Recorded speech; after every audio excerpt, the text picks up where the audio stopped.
आज का टॉपिक है दान। दान का क्या महत्व होता है।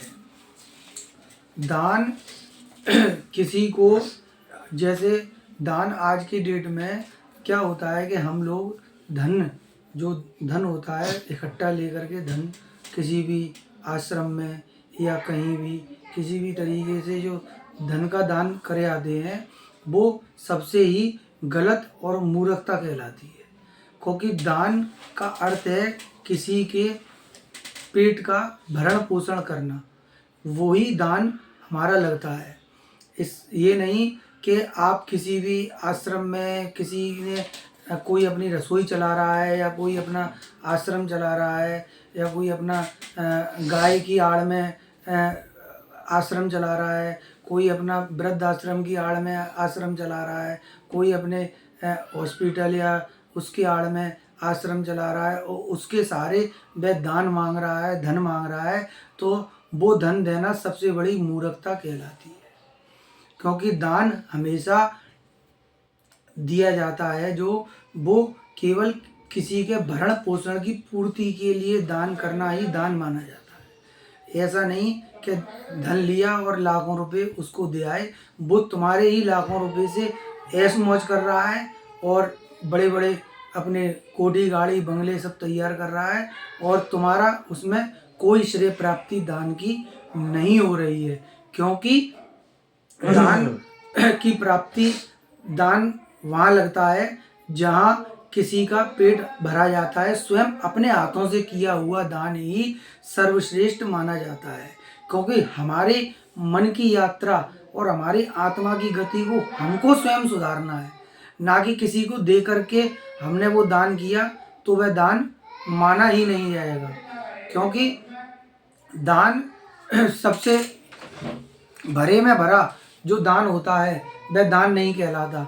जैसे एक बाल्टी भरी हुई है और उसी में हम उसी पात्र में हम डाल रहे हैं तो वो टोटल वेस्ट नाली में चला गया।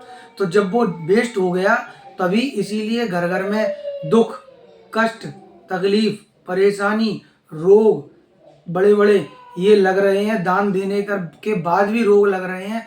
इसका कारण कभी समझा? इसका कारण नहीं समझा। क्योंकि ये इस तरीके का दान करने से ना तो दुख, कष्ट, विपत्ति, तकलीफ, परेशानी, रोग कुछ भी दूर होने वाला नहीं है और ना ही हमारा विवेक जागृत होगा। जब हम स्वयं से शरीर से किसी के दान करेंगे अपने हाथों से, जिसकी जैसी ज़रूरत है, कंबल वाले को कंबल की ज़रूरत है, रोटी वाले को रोटी की ज़रूरत है और किसी को जिसकी जिस चीज़ की हम उधर पूर्ति करते हैं तब वही दान श्रेयस्कर माना जाता है। और उसी दान से हमारी कुछ तकलीफ़ें कम हो जाती हैं। वही दान श्रेयस्कर है। वही शिव के लोक में 84 लाख योनियाँ हैं। उन्हीं योनियों में जब हम अपने हाथों से इस तरीके का दान करते हैं वही दान हमारा सर्वोपरि माना जाता है। इस तरीके का दान तो केवल मूर्खता की निशानी है। ये हमारा मति भ्रम करके और हमको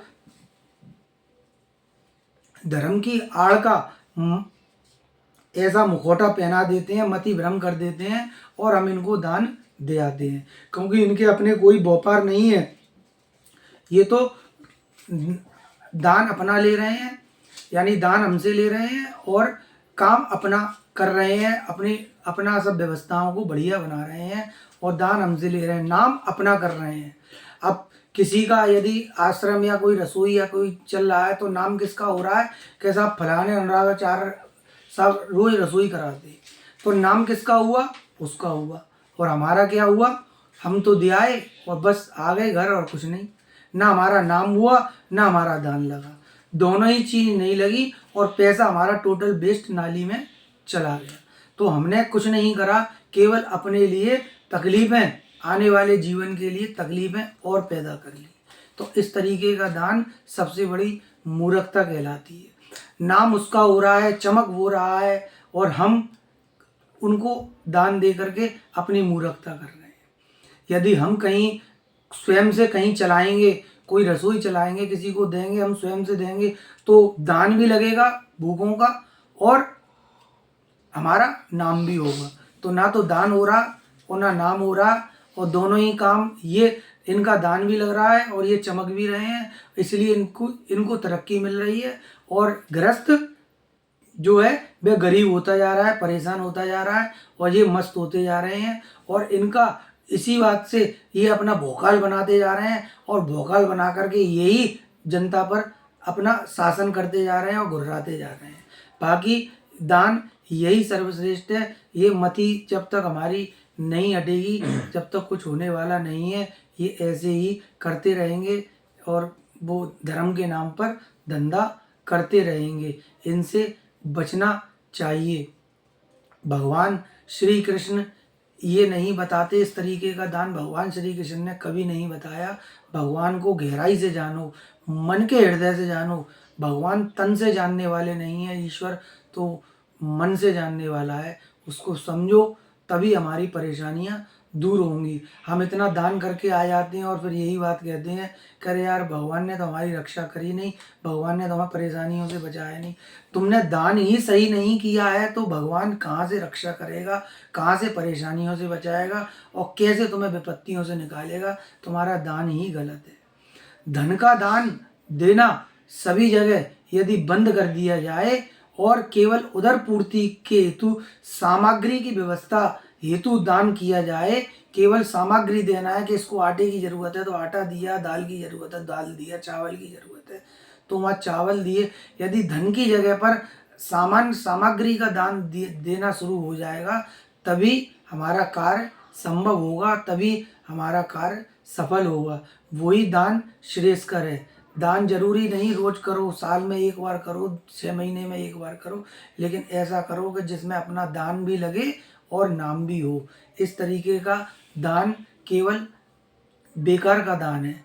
ये गुप्त दान और ये सब दान ये केवल इन लोगों ने अपने प्रोपेगेंडा चलाने के लिए ये गुप्त दान का तरीका बताया है। ये गुप्त दान का कोई दान नहीं होता।